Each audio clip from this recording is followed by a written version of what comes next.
Ready Player One spoiler app. And proof that you saw it. I saw. If you're watching on the YouTube, I have my theater ticket here. There was some dispute as to whether or not I was actually going to see this movie. But now proof. Proof it is. Proof there. Whoomp, there it is on my ticket. Yeah. Did you see it in the food theater? Man, the food theater just hasn't been lining up lately. Oh, really? Showtime-wise, the last couple big movies, they put them in their IMAX. For whatever reason at the food theater, their IMAX screen doesn't have the reserved food level in it. So Cinemark does this thing. Weird. Well, they'll have the theater, and then there's like a balcony, and that's the reserved food level. And to keep out the riffraff, and as well they should. Balconies where the opera seats are. Of course. This is where we rattle our jewelry, as John Lennon asked. Yes, where you can wear your field glasses. Yes, exactly. And I don't have to intermingle with the huddled masses who can only eat popcorn and whatnot. Yeah, they have to get it in advance. Yeah, I have someone bring it to me, as was my birthright, in a luxury lounger. But there's more theaters are putting in luxury recliners. Right. But just they don't have food service. So I was just going to get their pizza, but the pizza oven wasn't working. So I was starving, and all I could eat was movie theater nachos, and I wanted to murder somebody. Yeah, that doesn't put you in a good mood for a movie. No, it doesn't. So fuck this film. Yeah. I was excited to see this movie, Ready Player One, or as we could call it, Easter Egg the movie. Easter egg, 80s Easter egg the movie. It's Easter Egg the movie. And it was, but like you said before we get into it, we want to mention this is a spoiler episode. We'll be getting into the endings, plot points. We might mention a few Easter eggs that were in the film. As many as we can. So if you have not seen the movie, then you may want to wait, hold off, or if you have no intention of seeing the movie, then dive right in. If you choose to go forward from this point, it's on you. You are taking risks. Yes. You are putting yourself and your moviness at risk. But right now, let's also, before we get started, let's bang out our Patreon sponsors. Let's bang that Patreon. At the $50 level. We still have Katie Bagwell on her MS run. Katie Bagwell, I hope you're raising money for MS. Good for you, Katie. And it's from Houston to Austin. It's at the end of April. The money raised will help fund amazing progress in MS research, and you can get her donation page at bit.ly/KTMS150. If you can, please help her achieve her goal. And we have the Audacity Performing Arts Project, and they are extending their Help Katie Bagwell promotion. Well, right on. So if you do her Bike MS fundraising and make a token donation to Audacity of $15, they'll still send you an amazing shirt and a thank you. Use their donation link, audacityperformingarts.com/donate. audacityperformingarts.com/donate. We got one more, Graham. Oh, I love it.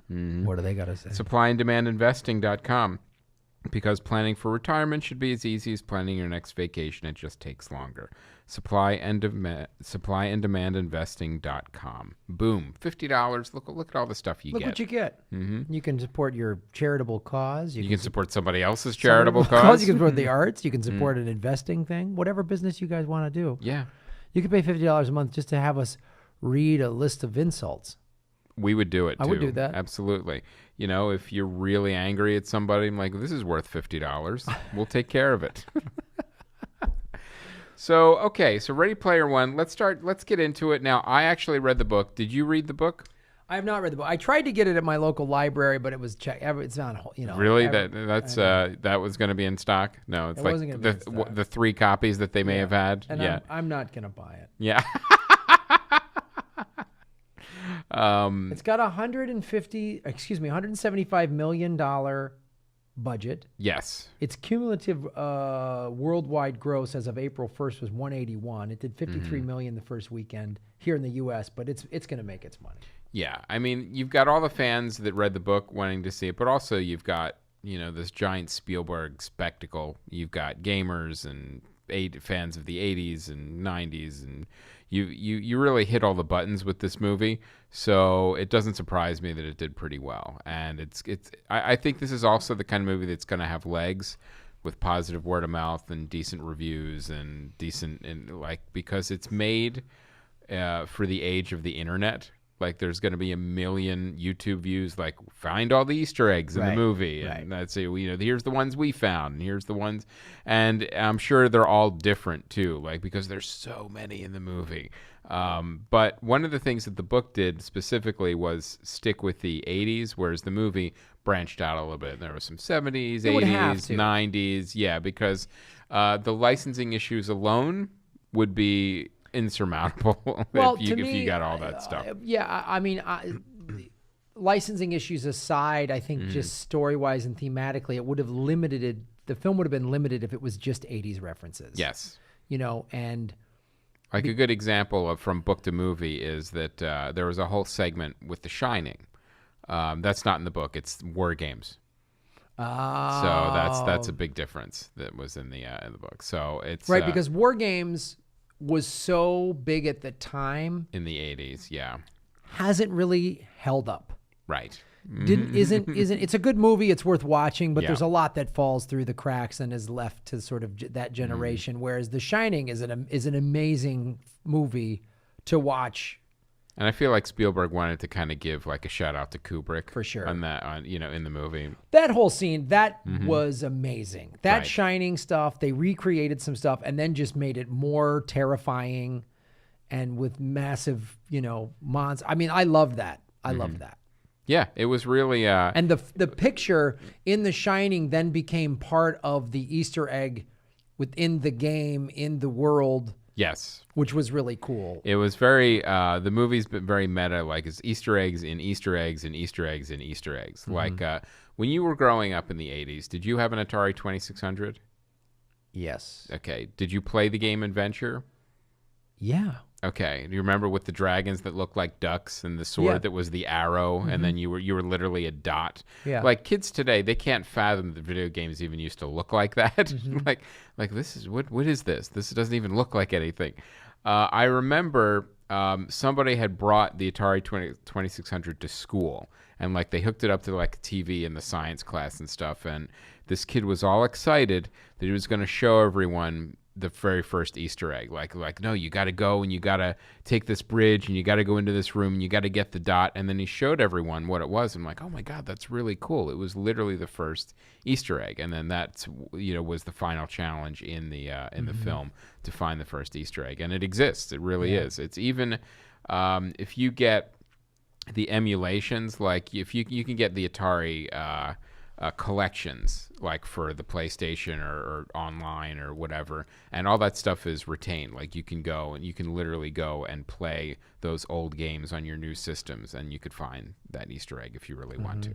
So, but it was a great feel of like nostalgia for us, those of us that did grow up in the 80s, and it was also like kind of a great summer big action-y, popcorny, blockbustery type movie that we got in.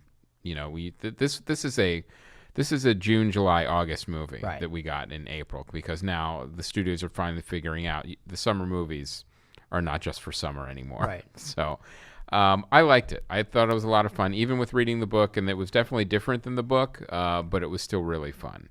So now, someone who hasn't read the book, did you just enjoy the ride that the movie put you on? Eventually. Okay. Kind of. I mean, part of it is the movie is very much for gamers. I'm not a gamer. Right.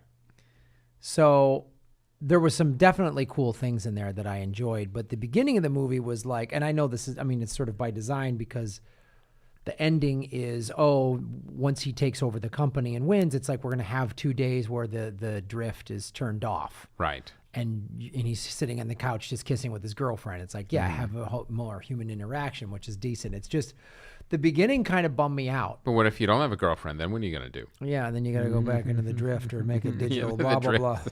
Whatever it's called. The Oasis. The Oasis, the drift. The Pacific Rim. I'm sure. Sorry, I'm caught in the spoiler ep. Yeah, in the drift. In the drift. Yeah. I am caught in a spoiler ep drift.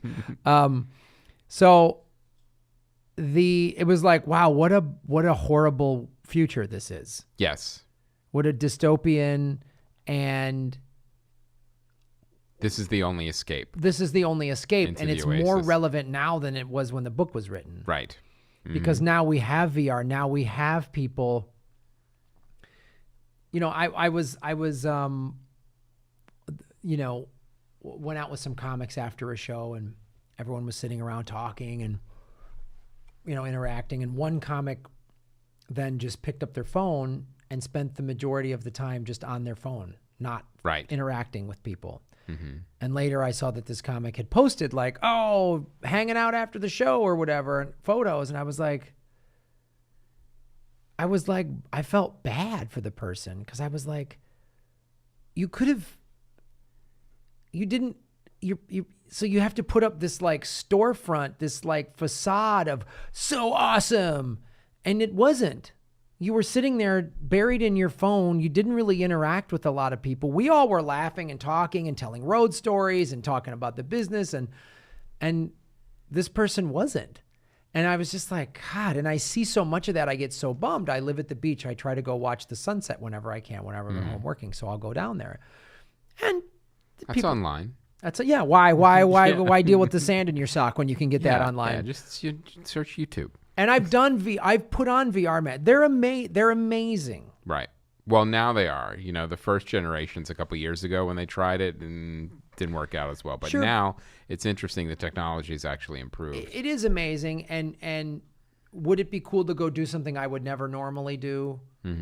Oh, okay, cool. Yeah, but like, my greatest memories in my life, like, so going back to the beach thing, and there'll be people taking photos of beautiful sunsets, and I might take a photo and maybe post it later. But for the most part, my phone is in my pocket, and but there's people who just take a bunch of photos and then they're on their phone the whole time. And I'm like, I want to tap them on the shoulder and go, hey, there's the sun setting on the Pacific Ocean. It's right in front of you. Right. And so this society that we currently live in, it bums me out. And so the beginning of the movie probably bummed you out. The beginning of the movie, I was just like, oh, this is awful. This is where we're headed, the stacks. This is the stacks, and just like, you know, the corporations have screwed us over, and there's good commentary in there about fighting that. I'll give you a little more. This is one of the one of the issues I did have with the film is the real world parts of it weren't quite as fleshed out as they could have been. And they are fleshed out more in the book. Like, you know, one of the examples is you don't see the police till the end. Like, are there no police in this world? I'm like, oh, no, they didn't show up for a bombing in the stacks, but now they show up when there's like a chase towards the end. One of the things that Ernie Cline does in the book very effectively is show basically the return of indentured servitude when you become so crippled with debt, which most people become. What happens is that's not happening today, though. Everything's great. No. But what happens is in the book, basically you get in debt. The company acquires your debt, and then you have to go work for that company, basically in a cube. But instead of working like in a salt mine or wherever, you're literally in like a data mine. You're in, you know, a cube. You're in front of a computer, and then that's, you know, the intention is that you'll eventually pay off your debt. But the way it's set up is that you rarely, if ever, you will. Like, because you get trapped in this, you know, this never-ending cycle of debt and trying to pay it off. So it kind of set up a lot more in the book the economics of the way the world works, and also how desperate this corporation was to get a hold of the Oasis, because ultimately that's what would generate the most income in the entire world. Yeah. Because if you got a control of that, something that everyone uses, because the original creators wanted to keep it free so everyone could enjoy it. Right. But, you know, if a corporation wins the contest, they're going to own it and they're going to charge. Well, yeah, and I saw all the parallels of like net neutrality. So they're trying to get rid of net neutrality so that... And again, book was written before all that, which was interesting. Which makes it good science fiction. But I agree, like, there was just sort of, I was like, wow, I bet you in the book that's a whole chapter, and that must be really interesting. For sure, yeah. Like, just in the opening, he's just like, after the corn syrup shortages and the broadband wars, this is where we're at. And I was like well, that's, we just skipped a bunch. Yeah. Like, one of the really interesting sequences in the book that's not in the movie is that Wade deliberately gets himself into debt and completely drains his bank accounts in order to get captured by the evil corporation, the IO1 or whatever they're called. It's to go into their system because he bought cheat codes. So he hacks them from the inside, and that's how he gets past that bomb at the end. He's actually the one that does it. But the way it was set up in the book, I mean, it was very, really interesting the way it was kind of visualized of like, here's the process. I get myself into debt. They come after me. I'm basically taken to a farm, a data farm, and this is how I hack the system. But they had all these really interesting. Ernest Cline put in all these really interesting flourishes of like when you first get to like your indentured servitude in these data farms, you have no privileges. But then when you're there for a while and you quote behave yourself and do your job well, then you get more channels on your TV, and then you get more access to things, and it's really, really a parallel to like basically being owned. Well, it's a great commentary. I mean, it is great commentary in terms of. I'm sure that's why I would love to read the book, is because. And overall, it was a decent movie. I liked it. I had an all right time. In fairness to the film, I saw this like Monday night at like a 9:15 showing. I'd been working all day in San Bernardino on the FNX show, and then drove home, and then they didn't have the food I wanted, and I was like, motherfucker. Like I could be home. You would have gone into the Oasis if you could. No, I would have just gone home and made myself a nice healthy dinner versus eating movie nachos. So it's in fairness to the film, I didn't give it the greatest shot. Right. I was sitting there like, God damn it, this feels like something I don't want to do. But like I mean, and there's great parallels of our consumer culture here in America. Yes. Work, and you'll get cable TV. Right. Or, work really hard and then you'll get the better gloves. Or, that's it. Nothing change. You won't change your society. It's just little material things. Work hard, get a better car. There's actually parallels to, Ray Bradbury's Fahrenheit 451. You see things like that. You work a little hard. Everyone's working to get just to watch TV or to get the next big screen. It's like, they have the four walls. Like, well, we can't afford the fourth wall yet, the TV.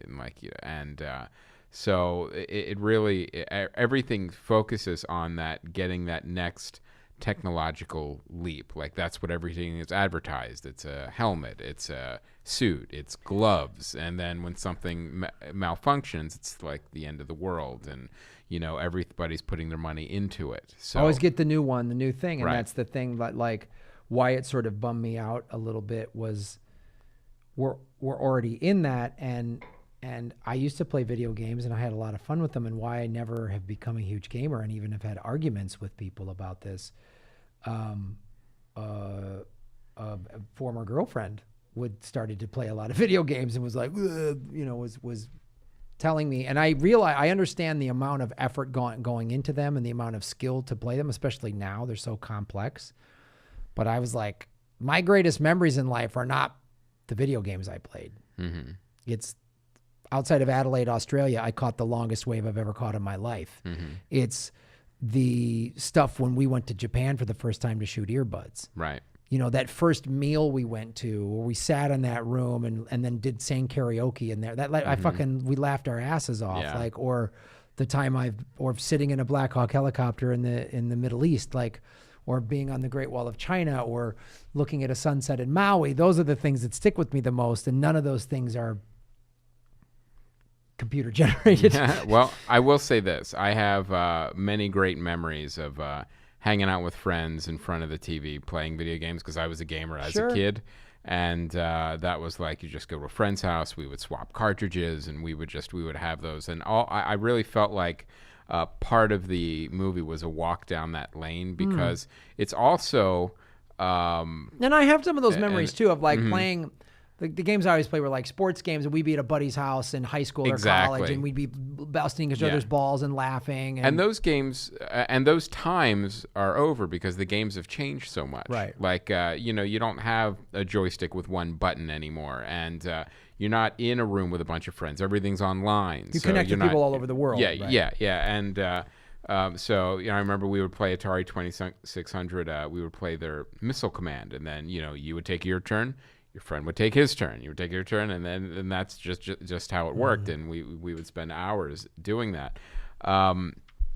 So it's also an interesting way to see that, like, how gaming itself has changed. Like, MMORGs, like the massive online multiplayer role-playing games, like things like World of Warcraft, where people play online all together. I mean, that is still a relatively new thing. I mean, that's that didn't exist in the 80s. And that's set up sure. so corporations can make a lot of money. So, because it's a monthly fee. That was like a whole new business model that didn't exist before.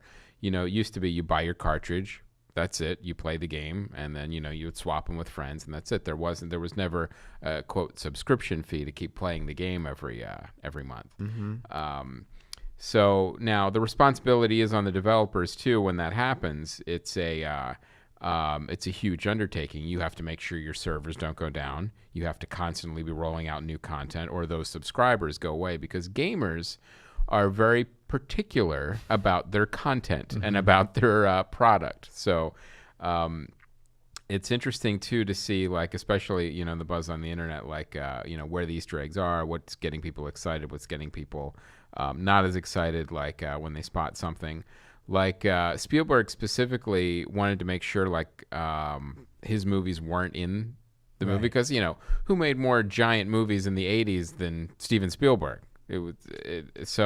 But he didn't. There's a big dinosaur in there. There is a big dinosaur. That one made it through, which was cool. Yeah. By the way, that was cool when they do that first time. Oh, the race at the beginning. Race also and King Kong. Not in the book. The race is not in the book. So, but that was one of the places where you go, visually, this makes perfect sense to me. Why you would put this in the movie, then it wouldn't be in the book. Like in the book, there's a challenge where he's playing joust with the Avatar. So visually, that would be not interesting at all to watch two people play joust on a giant IMAX screen. Well, the other thing too that I did like about the movie is when he actually meets these people in real life. Yes. That was the coolest thing. And I know that's like part of like showing the human connection. I think about that in terms of like podcasting. Right.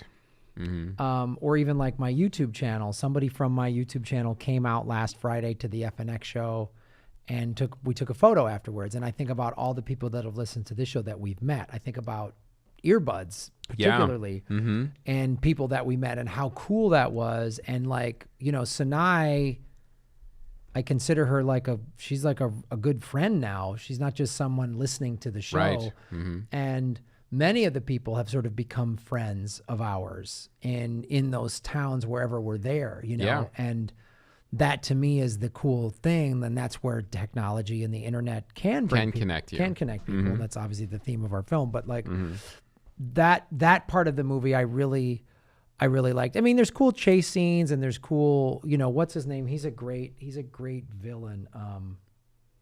Ben Mendelsohn. Ben Mendelsohn. He's a great bad guy. He is. And he's got the Michael Shannon vibe going on. Yeah, he's got to always got to play, and I always think of him in Dark Knight Rises of, do you feel in charge? Where Bane slowly puts his hand on his, but anyway, there's cool stuff and the ending, it was a very cool, nice ending. He wins. He passes all the tests. Right. He doesn't sign the contract at the end. He doesn't do it for greed. It's a little vague exactly why. I'm like, well, wait, you won the Oasis. I could see, okay, you're not signing this contract, and that was the final test. But then Simon Pegg is at the end with a bunch of lawyers with a bunch of contracts. So then you sign. sign. So you're signing. Now you're signing. Now you're signing. Yeah. So it's like, some of the rules get a little vague in the movie where I'm like, well, what? Wait, what? Does that quite make sense? But now Spielberg said that this was his third most difficult film he has made in his career, behind Jaws and Saving Private Ryan. I could see Saving Private Ryan being really difficult to make, but Jaws, the reason it was so hard is because the shark never worked. The shark kept stopped working. Worked, yeah. So they had all those scenes with Robert Shaw and the other guys and Richard Dreyfuss on the boat just talking. Yes. Yeah. What did Richard Dreyfuss said in an interview? Said all we could hear on the walkie-talkies all day was, the shark isn't working. The shark isn't working. So now here's the list of directors that were up for directing this movie. Christopher Nolan, Robert Zemeckis, Matthew Vaughn, Peter Jackson, and Edgar Wright were all considered to direct this film. So I have to say, though, you know what? No one can really do it like Spielberg. Like he really, I think he was the right choice for this, the way to make it the big spectacle that it needed to be. Well, it needed his touch, and like if Nolan did it, it would have been so much darker and probably a smaller story. I think it needed to be Spielberg because that's sort of the 80s and the pop culture. I mean, he's a part of creating pop culture. Yes. And creating the pop culture, medium. Right. And I mean, he's helped been a part of that. So him and Lucas. And it's interesting, too, because that's why the film was supposed to come out in December of last year, but they pushed it to March so it didn't compete with Jedi. Right. Last Jedi. Is there any possibility that they moved it because it's a movie with so many Easter eggs to Easter weekend? That could be. I'm not even high, guys. I swear. I don't think the internet's put that together yet, but it's definitely, you can see movies shift around to get out of the way of other movies, and I think this was one of the times that happened. And it's a smart choice in the sense of like, why not pick this weekend? I think Hollywood is slowly realizing, why don't we spread out our big blockbusters? Like Black Panther. Mm-hmm. Oh, the highest grossing Marvel movie of all time, because you released it in the middle of February. Right. Mm-hmm. Where you had no competition with anything else. So weekend after weekend after weekend, you're the biggest movie in the Cineplex. Yeah. Which was brilliant. Yeah. And finally figuring it out after 300 years ago. I know. Like 10 years ago.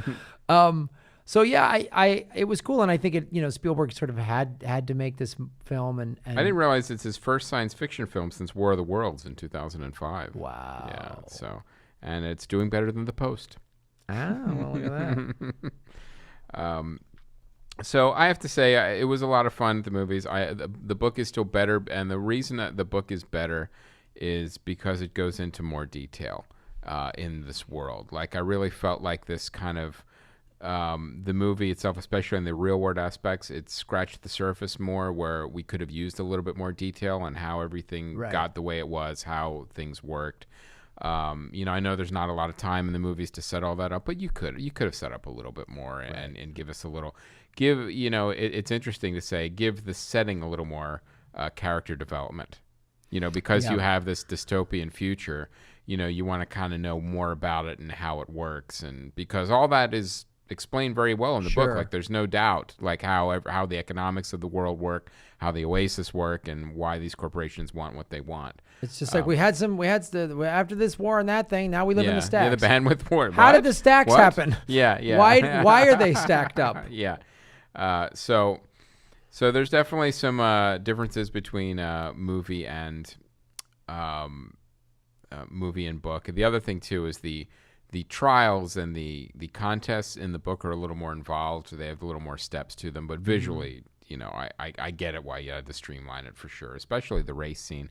Like I love seeing like the little flourishes of like the '60s Batman Batmobile. Cool. That was cool. Speed Racer's car, the bike from Akira. Like we didn't stay for the entire credits, but I'm sure just the licensing pages alone were like was quite a credit roll. Like, and I think Spielberg too, to give him credit, the only one who probably could have pulled everything together as far as licensing goes. Like if you have a no-name director, people are less likely to lend their licenses to the film. Right. But if you got Spielberg, I'm like, oh no, put my thing in Spielberg's movie. And, of course you have the whole Warner Brothers library first, and then you go from there. And they did cool things in terms of they go to the Halliday Museum. Yeah, the archives. The archives, and that was cool, and how they found information there was cool. Simon Pegg doing an American accent. Look at that. We need more Brits doing American accents. They're really sorely underrepresented in American film. So it's that was cool, and they it was Mark Rylance to play Halliday, and it was Michael Keaton was dead, but was. I know. I think he would have done a really good job. Yeah. Yeah. How did you guys feel about that? Because in the trailer, even I was like, as someone who read the book, I'm like, he's not quirky enough. He's too straight. I wasn't in love with his performance, but I didn't think it was too horrible. Like I would have rather have seen Michael Keaton. Mark Rylance is everything he does is very understated. Yeah. But I agree. I was just sort of like, it's hard to not go, oh, there's Mark Rylance with a wig just talking like I want to be a nerd. So I don't know. I think it needed someone that could have brought like his high functioning Asperger's or whatever. Yeah, someone who had like real distinct like quirks and foibles to bring to it, which I think Keaton probably would have done. But it wasn't fine. It wasn't like Rylance took me out of it, but I wasn't like completely enamored with his. He didn't bring a ton to it. No, no. I mean, I liked the Gandalf character in the drift that would appear when you found a key or whatever. Right. That was cool. And so you had Mark Rylance doing the voiceover on that. Yes. And how that would appear and how that would show and work. That was really cool technology. You and I were talking about this before recording. Both of us almost deliberately saw it in 3D because we were like, oh man, it probably looks really cool in 3D. I bet you if you see this movie in 3D, anyone out there watching 3D, you probably went, wow, this is like the chase scenes, the King Kong, all that stuff. Dinosaur, the cars, even the dance club. Yeah, probably looks pretty cool. Right, The Shining. That scene must have been awesome when the zombies with massive axes are in the in the hedge maze. Yeah, in the hedge maze, just swinging down. That must have been that must have made you jump out of your seat a little bit. Yeah. So, but it was a really fun movie. It was I'll tell you, it was a movie that I was skeptical that could get made. Like after reading the book, I'm like, oh, there's no way anybody can kind of put this together. Right. And they're like, oh, well, Spielberg, he's the one guy that could put it together. Right. And he did, but ultimately it was changed. But like I said, the changes didn't bother me. Like it's just, they're different. And I just find the book better. But it's still a fun time at the movies. It's, it's the kind of movie that's just, it's both nostalgic and fun and popcorny. There's a little, not that the book has a ton of depth. Don't get me wrong. It's not like War and Peace, but it definitely goes into the more details of the world and how everything works, which is really, really fun and interesting. Whereas the movie just kind of glances over it to get to the next action piece and the next set piece and action scene. Right. I thought all the actors did a decent job. Like there was nobody stood out and like, oh, this kid's terrible or whatever. I thought everyone did a nice job. Ty Sheridan, I thought was a good Wade Watts. I know they are working on a sequel, so we'll see what happens. Really? Yeah. Ernest Cline said he's working on a sequel to the book. So, when that comes out, I can guarantee there will be another film. Now, will Spielberg do another film? I don't know, but we'll see when the book comes out. They will make another film. Yeah, we'll make another film. Who directs it? That's up in the air. Exactly, but they will make it. Another one of these is being made. Unless he pulls in, a Martin and like promises the book, and then it's 10 years later and we still don't have it. So we'll see. Ready Player 2. Yes, and that's and hey. Yeah. I'll cut your mic, sir. No, I'm not. I'm not mocking you, Aaron. I'm mocking. That's what the title Hollywood will pick. Yes. The Hollywood won't come up with some like no, The Drift. Gandalf in The Drift. Yeah. And one of the reasons from for the title of the book and the movie is that back when they had arcades. I don't know how much time you spend at an arcade at a mall. Yeah. You would stick your quarter in and everything time it would say Ready Player 1 or Ready Player 2, and you would take turns on the arcade machines. In fact, there's a there's a great sequence in the book that is not in the movie where there's like a retro arcade planet that is like, made from all the vector drawings of like asteroids and all the and Tempest and all those things. And that's where you go to play like the classic games. You have to go to a different planet, which is really fun. So there's a lot of great fun flourishes and in the movie and in the book, of course. But I'm a big fan of the Iron Giant. Not an 80s property, but really fun to see the Iron Giant in the movie. That was cool to see the Iron Giant in the movie. Also, I liked that there was a whole, underground resistance thing, and that's who she was a part of. And that she had sort of I don't know what that was, a birth defect, but something on her eye that she wanted to hide. Which is, again, Hollywood ugly. Yeah, that's how I know. That's Hollywood ugly. That really doesn't look that bad. Oh, wow. She looks like she's laid out on the left side of her body in the sun. Right, yeah. How horrific. Oh, my God. Cover it up. Yeah, no one will ever find you attractive. Beautiful young woman with stunning eyes that I would totally look into and miss what's on your face. It was, there was that, I did like, she was well cast because, and that's sort of typical of the internet. That was a good thing of like people put, even on social media, on social media, it's like, everything's great, life's having a blast. And they're not just like, I'm alone and hate myself or whatever. Right. No one's posting that on the internet. Yeah. Only on Facebook. Only on Facebook. But. And then your data gets harvested. Yeah. Jesus. By Cambridge Analytics. Yeah. Facebook isn't evil at all. And so then, like, when he finally did meet her and she had this very sort of scared, like in the Oasis, she's this badass. Right. And then in real life, she's sort of scared and, she's strong and tough, but she's like.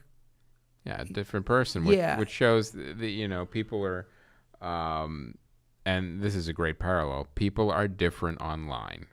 Yeah. Than they are in the real world. And sometimes what happens is like, you forget that too. Like, especially when, you're dealing with avatars, when we get to that level of like, you could look any way you want or, change your gender or whatever, like, who knows who you're actually talking to. So that point is made up in the movie. I'm like, that's true. You don't know who you're talking to, but also that's in real life. Mm-hmm.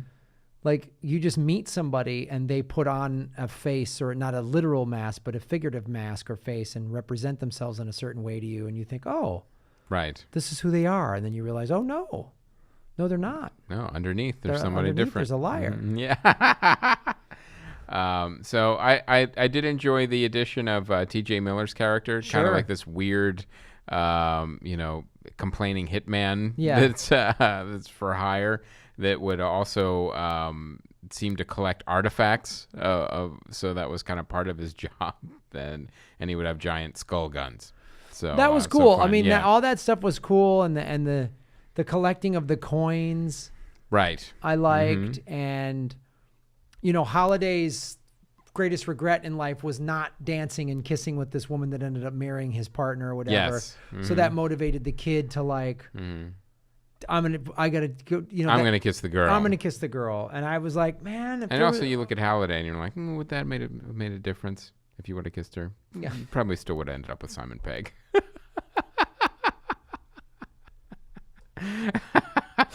I mean, look at yourself. Yeah. You can barely put two sentences together. Yeah, you have a weird blonde. Yeah, you're a perm. genius. You look like a girl from the 80s. Yeah. Like you're weird science. Weird science. You're weird science. That's how you say it, guy. You're weird science, pal. You know who you are. You got to create a chick online. Yeah. That's the only way. Yes. It's the only way it's going to happen. But I like all that. And I like that made me go, oh, you know what? So I just kissed the usher. No, I'm kidding. And then they brought you food. And then I kissed her and I looked in her eyes. I said, "You're better than movie theater pizza." Yeah. And we fell in love, and now we're in the drift. Yeah. So any closing thoughts on Ready Player One? I think we've covered a fair amount of ground on this movie.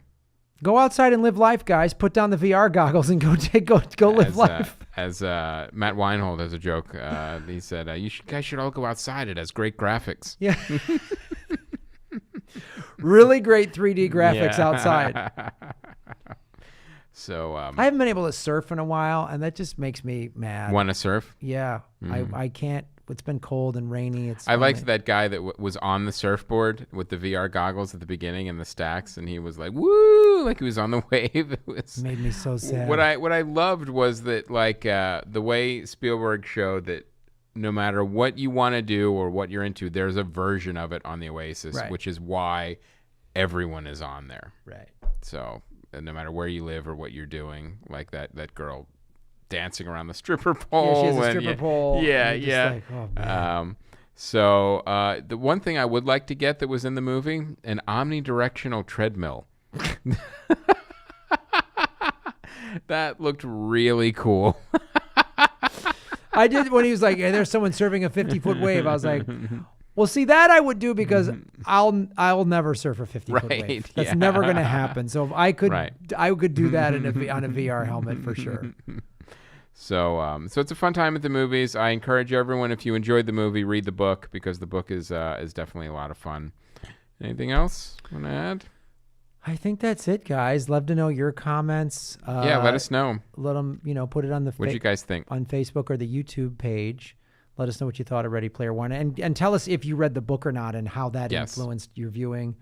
If the movie theater didn't have the food you wanted, did that influence your? And also, if you didn't grow up in the '80s, what did you think of the movie, or did you enjoy it as much as you thought? Or do you feel like I'm not really able to relate to this because it's maybe I grew up in the '90s. This is dumb. Yeah. I didn't have an Atari 2600. This is some dumb Gen X bullshit. I don't care about this. This is like stuff you guys had your chance. Oh, you guys didn't make things any better. Yeah, nice work. You're just as awful as the baby boomers. So go see Ready Player One. Yeah, and let us know what you think. And then, of course, only 3 more live tapings of the FNX Comedy Experience, you guys, April 6th. Then you're all in the can? Then we're all in the can. New episodes drop every Friday at 9 p.m. Pacific time if you do get FNX. If you're not sure if you get FNX, go to fnx.org and you can see if it's carried where you live. We are not going to put any more episodes online. We're trying just the first one, right? Just the first one. That's on the Facebook page just to give you a taste of it. We're trying to shop the series around to some places. So, So that's what's up with that. And then I'm doing a tour with Ron Placone, the Progressive Comedy Tour. May 9th, we're at the Tempe Improv. May 10th, we're at Pennington's Pub in Lake Havasu. The 11th, we're in Vegas. And May 12th, we're in San Diego. So go to grahamelwood.com. You got a string of one-nighters. String of one-nighters, Ron Placone and I. It's Progressive Com. So if you're a big... progressive.